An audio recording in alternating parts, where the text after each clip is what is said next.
त्यांचे वडील आणि त्यांची माता शिवानी खऱ्या अर्थानं हे पवित्र आहे. माऊली महाराज चाळक वडील आणि शिवानी महाराज चाळक दोघे कीर्तनकार आहेत. त्यांच्या हातून खऱ्या अर्थानं ही सेवा ही आपली सेवा होते आणि आपल्या मुलाचं खऱ्या अर्थाने त्यांनी हे एवढं संगोपन करत असताना त्यांना एवढं शिक्षण मिळालं आणि या शिक्षणातून हा मुलगा तयार होतोय. आणि खऱ्या अर्थानं शुक महाराज आहे. शुक महाराजांनी परिस्थितीला भागवत सांगितलं. भविष्य काळामध्ये भविष्य हा भागवतकार सुद्धा होऊ शकतो. म्हणून भागवत कथेची त्यांची पुढची तारीख ठरलेली आहे.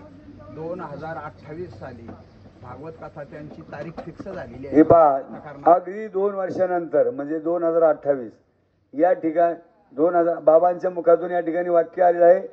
2028 ला त्यांची भागवत कथा होणार आहे लासलगावला आणि शुक महाराज येते. मग शुक महाराजांनी भागवत सांगितलं. या कलियुगातले शुक महाराज लासलगावला भागवत सांगणार आहेत. मग अशा भागवताला आम्हाला निमंत्रण करा. मी तर नक्की येईल महाराज. हा नक्की येईल. रामकृष्ण हरी.